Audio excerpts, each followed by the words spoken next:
जय हिंद दोस्तों, मैं एसवी सर आप सभी मित्रों का सदाशिव कोचिंग क्लासेस के यूट्यूब चैनल पर हार्दिक स्वागत करता हूं। दोस्तों DElEd BTC third semester complete mathematics section के अंतर्गत दोस्तों आप सभी मित्रों ने अभी तक चैप्टर नंबर 4 तक का अध्ययन कर लिया है। यानी दोस्तों आज चैप्टर नंबर 5 बैंकिंग, बैंक में खाता खोलना एवं खाता के प्रकार प्रारंभ हो रहा है दोस्तों, जिसका लेक्चर नंबर 1 हो गया चैप्टर 5।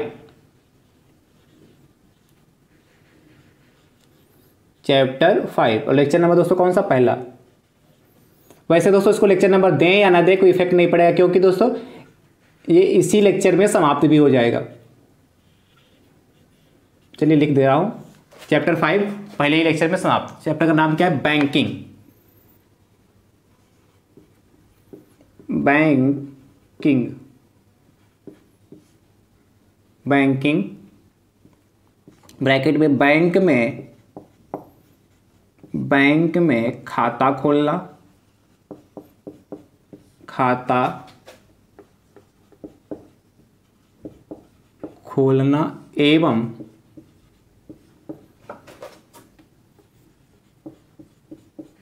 खाता के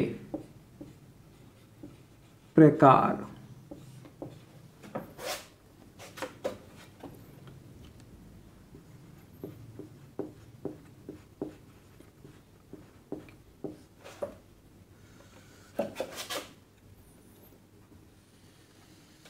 दोस्तों ध्यान से देखिएगा, इस चैप्टर में दोस्तों जो बैंक में खाता खोलना एवं खाता के प्रकार में दोस्तों इस चैप्टर से दोस्तों आप के एग्जाम में 1 नंबर में ऑब्जेक्टिव प्रश्न पूछा जा सकता है। ठीक है, बहुत कम संभावना है बट हो सकता है इससे पूछ लिया जाए इस चैप्टर से 1 नंबर में ऑब्जेक्टिव प्रश्न। ठीक है, या अति लघु में हो सकता है 1 नंबर में पूछ ले। इसलिए दोस्तों मैं इसको अच्छे से, और जो बात इंपॉर्टेंट है वो दोस्तों जो आपके एग्जाम में आने वाली है या पूछी जा सकती है दोस्तों उस पर चर्चा करेंगे। ठीक है, बहुत छोटा चैप्टर है, बहुत कम बातें इसमें आपको सीखनी होंगी दोस्तों, क्योंकि पूरा थ्योरिकल बेस है, पूरा थ्योरी ही इस चैप्टर में आपको दोस्तों है। नाम ही क्या? बैंकिंग है। बैंकिंग, बैंक में खाता खोलना एवं खाता के प्रकार। दोस्तों पहली हेडिंग डाल लीजिए आप सभी मित्र, बैंक में खाता खोलने के प्रकार। बैंक में खाता खोलने के प्रकार।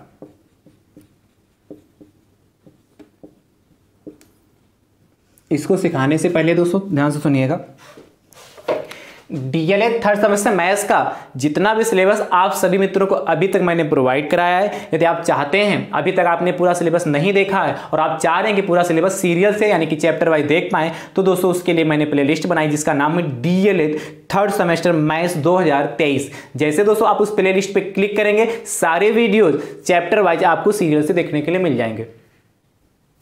ठीक दोस्तों, और दोस्तों मैं सभी वीडियो का लिंक डिस्क्रिप्शन बॉक्स में भी दे दूंगा, वहां से आसानी से भी आप सभी वीडियो देख पाएंगे।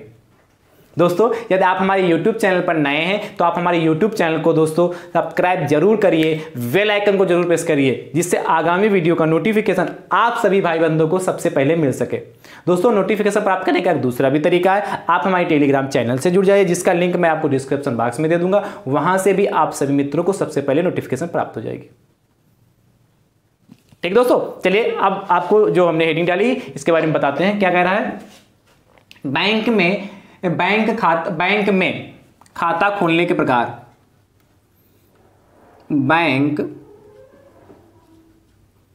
में खाता खोलने के प्रकार। तो दोस्तों ध्यान से लिखिएगा, बैंक में खाता खोलने के निम्नलिखित प्रकार हैं। निम्नलिखित प्रकार हैं। देखिए दोस्तों कुछ प्रकार आपको लिखवा रहा हूं, यहां से प्रश्न कैसे पूछा जाएगा अभी बताता हूं दोस्तों। पहला दोस्तों आपसे जो प्रकार कह रहा है बचत खाता। बचत खाता, ठीक है, पहला दोस्तों टाइप कौन सा? बचत खाता। दोस्तों दूसरा जो आपके पास है वो चालू खाता है। चालू खाता।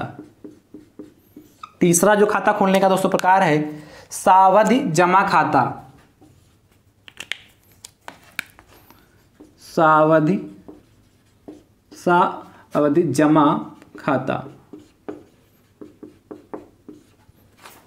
एफडी वगैरह दोस्तों। चौथा दोस्तों खाता जो आपका है आवर्ती, इसी को दोस्तों संचयी कहते हैं, संचयी जमा खाता, ठीक दोस्तों। अगला दोस्तों जो आपका है 5 नंबर अल्पवयस्क खाता, अल्पवयस्क खाता, अल्पवयस्क जमा खाता, अल्पवयस्क चलिए खाता लिख रहे, अल्पवयस्क खाता, ठीक है जी। ये दोस्तों आपके पास 5 प्रकार के खाते आप बैंक में खोल सकते हैं। कौन कौन से दोस्तों? क्या अगर बैंक में खाता खोलने के प्रकार, कितने प्रकार से दोस्तों आप बैंक में खाता खोल सकते हैं? कौन कौन सा प्रकार का, कैसा प्रकार का दोस्तों खाता खोला जा सकता है? बचत खाता पहले नंबर खुलता है बैंक में, दूसरा दोस्तों चालू खाता खुलता है, तीसरा दोस्तों सावधि जमा खाता खुलता है, मतलब एक निश्चित समय के लिए किसी अमाउंट को जमा कर देना, ठीक है, जैसे वो एफडी वगैरह। आवर्ती संचयी जमा खाता और अल्पवयस्क खाता, जिनकी 18 साल से उम्र कम होती है उनके लिए दोस्तों भी अकाउंट खुलता है। बात समझ पा रहे हैं कि नहीं समझ पा रहे? तो इतने टाइप के खाता दोस्तों बैंक में खोले जा सकते हैं। अब आपसे पूछेगा निम्नलिखित में से, ठीक है, निम्नलिखित में से कौन सा खाता बैंक में नहीं खोला जा सकता है? तो इसमें से कोई 3 ऑप्शन दे रखे होंगे और अगला जो चौथा ऑप्शन को दूसरा दे रखा होगा। या क्या निम्नलिखित में से बैंक में कौन से खाते खोले जा सकते हैं? निम्नलिखित में से बैंक में कौन से खाते खोले जा सकते हैं? 3 ऑप्शन ये दे दिया, चौथा लिख दिया उपरोक्त में से सभी, तो उपरोक्त में से सभी सही हो जाएगा। इस तरीके से ऑब्जेक्टिव में पूछा जा सकता है, ठीक दोस्तों। चलिए, तो ये पहला टॉपिक आपने सीख लिया कि बैंक में खाता खोलने के प्रकार कितने हो गए लगभग दोस्तों, ये लगभग कितने 5। बचत खाता आप खोल सकते हैं, चालू खाता खोल सकते हैं, सावधि जमा खाता खोल सकते हैं, आवर्ती संचयी जमा खाता खोल सकते हैं और अल्पवयस्क खाता खोल सकते हैं, ठीक दोस्तों। चलिए नोट करिए फटाफट।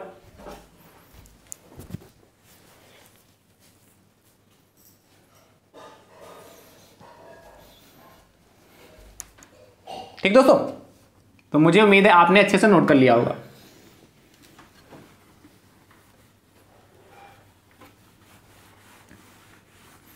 आगे दोस्तों चर्चा करते हैं सेकेंड टॉपिक पे, बैंक से धन निकालने की विधियां। बैंक से धन निकालने की विधियां।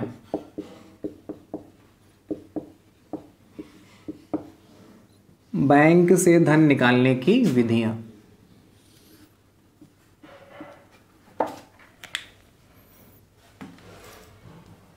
तो दोस्तों बैंक से धन निकालने की विधियां 2 होती हैं। कौन कौन से दोस्तों लिख लीजिए। बैंक से धन निकालने की, बैंक से धन निकालने की 2 विधियां, बैंक से धन निकालने की निम्नलिखित 2 विधियां हैं। निम्नलिखित 2 विधियां हैं। बैंक में जाकर दोस्तों 2 तरीके से हम धन निकाल सकते हैं, ठीक है। क्या बैंक में आप जाएं, किन किन 2 तरीके से आप उस अपने अकाउंट से पैसा निकाल सकते हैं। 2 तरीके से हम दोस्तों बैंक से पैसा निकाल सकते हैं। कौन कौन सा दोस्तों? पहला जो तरीका आपसे कह रहा है तो आप जानते हैं दोस्तों, तो सामान्य बातें यही पूछा जाता है। निकासी आहरण, आहरण इसको बोलते हैं, आहरण फार्म द्वारा। जब बैंक जाते हैं तो एक विड्रॉल वगैरह मिलता है जिसमें आप पैसा जब निकालना होता है तो उस पर भरते हैं, है कि अपना क्या लिखते हैं, अमाउंट लिखते हैं, कितना निकालना है, ठीक है, शब्दों में लिखते हैं और अंकों में लिखते हैं। उसके बाद अपना नाम लिखते हैं, अपना साइन करते हैं और अकाउंट नंबर उस पर लिखा जाता है।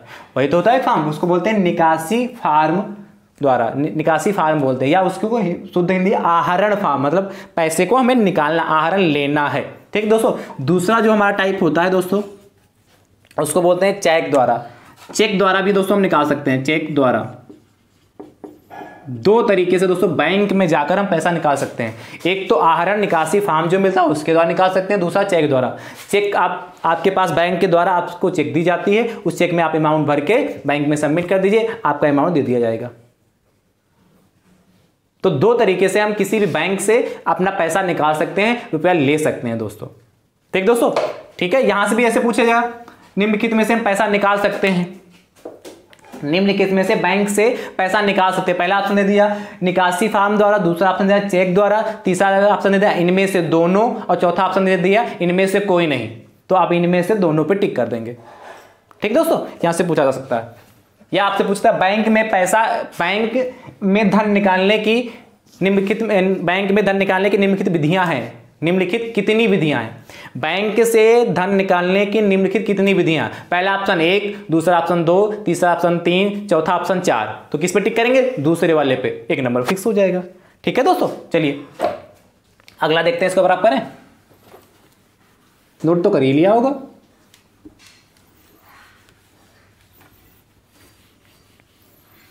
अगला दोस्तों कह रहा है आपसे चेक के प्रकार, जो हमारा चेक होता है उसके प्रकार कितने हैं? चेक के प्रकार। तो दोस्तों ध्यान से देखिए, चेक के दोस्तों जो हमारे प्रकार होते हैं वो 3 होते हैं। चेक कितने प्रकार के दोस्तों हमारे होते हैं?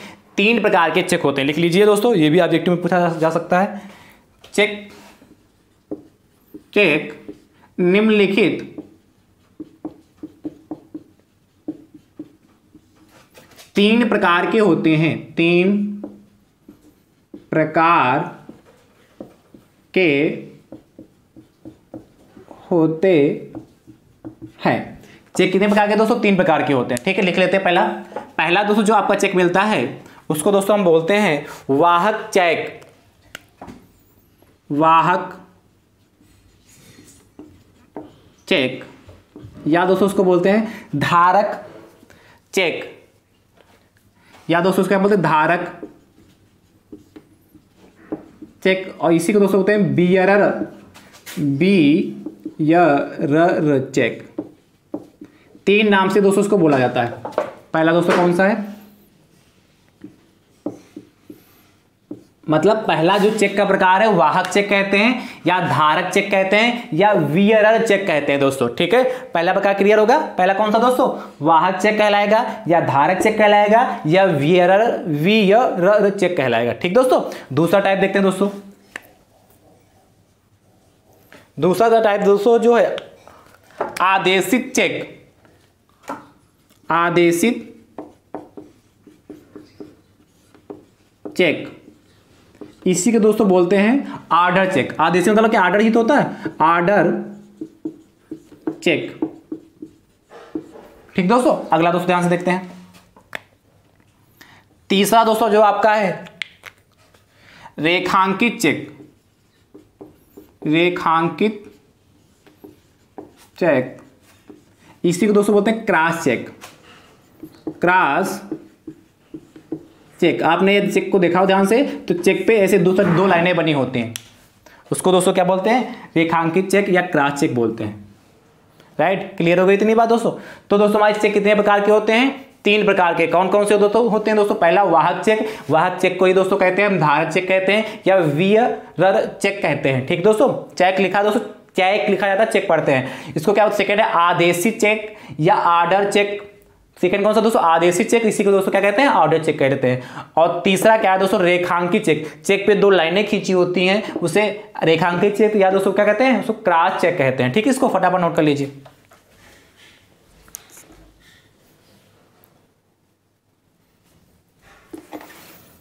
नोट करिए दोस्तों फटाफट।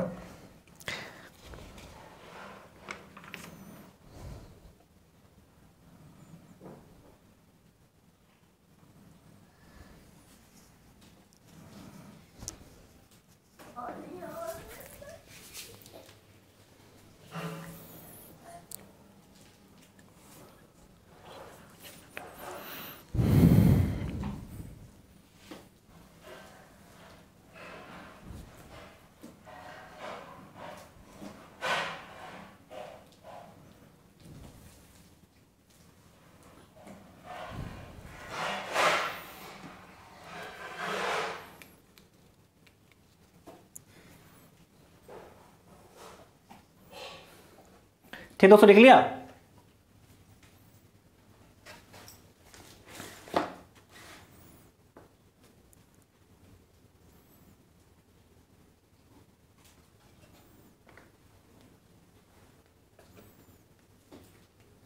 ठीक दोस्तों, तो दोस्तों वाहक चेक क्या होता है समझिए।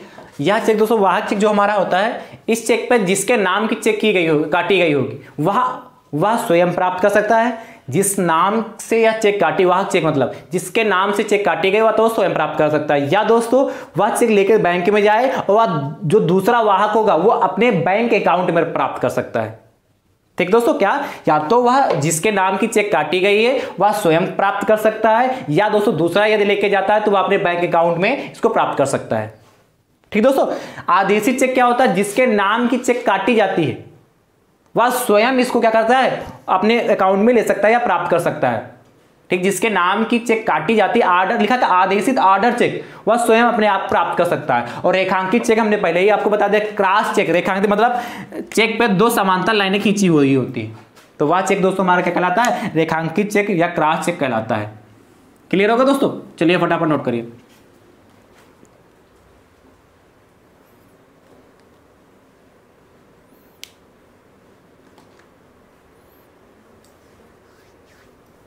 ठीक है, क्लियर। तो बहुत आसान चेक के आप यहां से प्रश्न कैसे पूछा जाएगा आपसे दोस्तों, प्रश्न यहां से पूछा जाएगा निम्नलिखित में से चेक के प्रकार हैं 2, 3, 4, 5, तो किस पे क्लिक करेंगे, 3 वाले तीसरे पे टिक कर देंगे। चेक के 3 प्रकार के होते हैं। ठीक है, निम्नलिखित में से चेक होती हैं। ठीक है, निम्नलिखित में चेक होती हैं, उसमें भी 2, 3, 4, 5 ऑप्शन दे दिया, तीसरे वाले पे क्लिक करेंगे। निम्नलिखित में चेक होती है, इसमें नाम दे देगा 3 और लास्ट कह देगा उपरोक्त सभी, तो आप किस पे चेक करेंगे, उपरोक्त सभी पे चेक कर दें, टिक कर दें। या दोस्तों इनके तीनों नाम दिखाए, निम्नलिखित में चेक के प्रकार नहीं है, निम्नलिखित में से चेक के प्रकार नहीं है, ये 3 नाम देगा, चौथा कहीं और उठा के इधर उधर कर डाल देगा और आपसे पूछ लेगा। तो किसी भी तरीके से पूछा जाए, बस आप ये ध्यान रखना है कि किसको कौन सा, जैसे वाहक चेक के 3 नाम, वाहक चेक कहें या धारक चेक कहें या विहरक चेक कहें, तो ये नाम ध्यान रखिएगा। अच्छा, आदेशित चेक कहे, भाई वाहक चेक ना डाला, वहां धारक चेक डाल दिया, तो आपके दिमाग में क्या फ्यूज जुड़ गए, है कि नहीं। इनका मतलब है जैसे आदेशित चेक कह दिया या ऑर्डर चेक कह दिया, इसी बार रेखांकित चेक, क्रॉस चेक, सबके मतलब समझ गए। वाहक चेक क्या होता है, वह व्यक्ति स्वयं प्राप्त कर ले या कोई दूसरा व्यक्ति लेके जाए, वह बैंक जितना उस पे अमाउंट लिखा होगा वह स्वयं वो व्यक्ति प्राप्त कर सकता है। ठीक है, वाहक चेक को, ठीक, वाहक चेक को। आदेशित चेक जिसके नाम की आदेश दिया गया हो उसी को चेक मिलेगा, और रेखांकित चेक पर तिरछा 2 समांतर रेखाएं होंगी, रेखांकित चेक कहलाएगा दोस्तों। तो मुझे उम्मीद है आपको यह वीडियो पसंद आएगा। इस चैप्टर में, चैप्टर नंबर 5 के लेक्चर नंबर 1 में, तो चैप्टर नंबर 5 में बस आपको इतना ही सीखना था, तो बहुत आसान है, हो सकता है यहां से प्रश्न आपसे पूछा जा सकता है, इसलिए मैंने इसको आपको बता दिया। ठीक है, वीडियो कैसी लगी दोस्तों, यदि वीडियो आपको अच्छी लगी हो तो वीडियो को ज्यादा से ज्यादा संख्या में शेयर करिएगा, जिससे आपके अदर भाई बंधु भी इस वीडियो को देख पाए और अपनी तैयारी को बेहतर कर पाए। और जो डीएलएड कौन सा सेमेस्टर, 3rd सेमेस्टर मैथ्स में आप भी 25 में 25 नंबर ला पाएं, और जिनको शेयर करें वो भी यदि अच्छे से तैयारी करेंगे, प्रैक्टिस करेंगे, तो उनके भी 25 में 25 नंबर आएंगे। बस आप ईमानदारी के साथ लगे रहिए और अपनी तैयारी करते रहिए। अभी भी यदि आपने पढ़ना स्टार्ट नहीं किया है तो दोस्तों आज से, इसी वक्त से, अभी से पढ़ना स्टार्ट कर दीजिए, तब भी आपका पेपर बहुत अच्छा होगा। सारे सब्जेक्ट को अच्छे से पढ़ लीजिए। ठीक है, तो डीएलएड में यदि आपने क्या नाम लास्ट के भी हफ्ते 2 हफ्ते 10-15 दिन अच्छे से मेहनत कर ली, तैयारी कर ली, तो आपका पेपर बहुत अच्छा होगा। तो अभी भी मौका आपके पास है, अभी भी आपके पास टाइम है, अच्छे से पढ़िए और नोट्स बनाइए। नोट्स ये नहीं बना पा रहे क्योंकि इतना टाइम तो है ना कि आप हर चीज़ को पढ़िए, नोट्स बनाए, आप अच्छे से पढ़िए और समझ लीजिए। प्रैक्टिस जरूर, मैथ है तो प्रैक्टिस जरूर करिए, और बाकी सब्जेक्ट हैं आप जो भी आपके पास गाइड ली हो आपने, जिस प्रकार की, जिस भी राइटर की गाइड हो, जो भी गाइड आपके पास हो, उस गाइड से आप अच्छे से पढ़ लीजिए, या आपके पास बुक है तो बुक से पढ़ लीजिए। मेरे हिसाब से आपके पास एक गाइड है तो गाइड से सारे सब्जेक्ट को अच्छे से पढ़ लीजिए, क्योंकि आपके पेपर क्या 3 दिन के अंदर ही हो जाते हैं, 3 दिन में सारे पेपर हो जाते हैं। इसलिए अभी से पढ़ना स्टार्ट कीजिए, अभी भी आपका कुछ भी नहीं बिगड़ा है। यदि अभी भी आप अच्छे से पढ़ रहे हैं, अच्छे से ईमानदारी के साथ पढ़ेंगे, तो आपके 90+ तो आने फिक्स ही हैं। इसलिए अभी भी आप जाग जाइए, ईमानदारी से पढ़िए, और क्या अपने को मेंटेन कर लीजिए कि आप मूड बना लीजिए कि आपको एग्जाम तो देना ही देना है, आपने एडमिशन लिया है, आप शिक्षक बनना चाहते हैं, और एक शिक्षक की गरिमा होती है वो अपने क्या दायित्व को समझे और यदि आप अभी भी नहीं पढ़ेंगे तो बच्चों को क्या सिखाएंगे? लास्ट के समय में आप कितना कम समय बचा है, यदि इस टाइम में भी आप अच्छे से अपनी तैयारी मेहनत नहीं करेंगे तो कब करेंगे आखिर? तो वक्त है आपके पास, समय है, अभी भी कुछ नहीं बिगड़ा है, अच्छे से तैयारी आप कर सकते हैं और अपना भविष्य बना सकते हैं। यदि आपके डीलेट में अच्छे नंबर मार्क्स आ जाएंगे, उसके बाद आप क्या टेट देंगे, सीटेट देंगे, वहाँ भी अच्छे मार्क्स ले आए और लास्ट में फाइनल सुपर टेट दीजिए, फटाक से क्या नौकरी लीजिए। तो यदि आप नौकरी की चाह रखते हैं, भविष्य बनाना चाहते हैं और अपना और स्वयं बच्चों का, क्योंकि ये सामान्य जानकारी है, यही सारी जानकारी बच्चों को आपको देनी होगी इसी, और इसको बहुत लो क्वालिटी में, मतलब बहुत नीचे जाके बताना होगा, क्योंकि बच्चे बहुत छोटे होंगे, उनको आपको सिखाना होगा। इसलिए आपको छोटी छोटी जानकारी जरूर होनी चाहिए।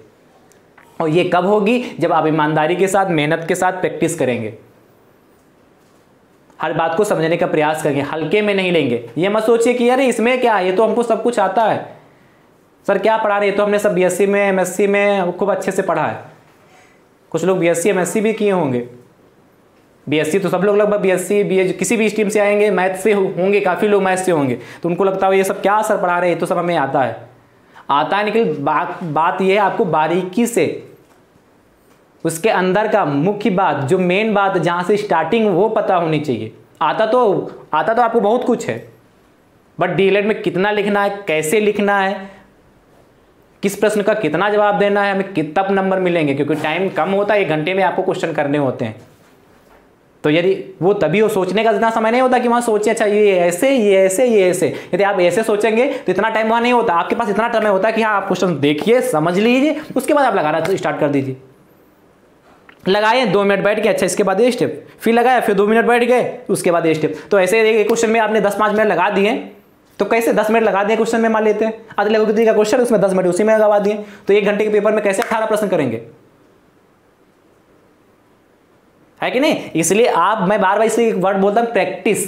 आप मैथ की जितनी अधिक प्रैक्टिस करेंगे, आप उतना अच्छा कर पाएंगे पेपर, आप उतनी आसानी से कर पाएंगे, उतने 1 घंटे में आप कर पाएंगे उस पेपर को। इसलिए मैं प्रैक्टिस सेट भी जो आपको बता रहा हूं, प्रैक्टिस इसलिए कह रहा हूं कि आप प्रैक्टिस सेट जब भी करें, सॉल्व करें, तो अच्छे से करिए, कोशिश करें कि हाँ 18 प्रश्न आपका जैसे पुराने पीबीसी के पेपर हैं उनको उठा लीजिए, ठीक है, और उसमें जितने भी प्रश्न हैं उनको कोशिश करिए 1 घंटे के अंदर सॉल्व हो जाए, ठीक है। यदि आप पहले से किए होंगे प्रैक्टिस, तभी जाके आप अच्छे से कर पाएंगे, ठीक दोस्तों।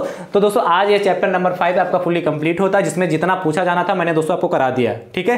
कल दोस्तों आप सिखाएंगे चैप्टर नंबर, किस चैप्टर में चलेंगे, 6 चैप्टर में, ठीक दोस्तों। बहुत अच्छा चैप्टर, वहां से दोस्तों आपके पेपर में प्रश्न आते हैं, ठीक है दोस्तों। थैंक यू सो मच दोस्तों, राधे राधे दोस्तों।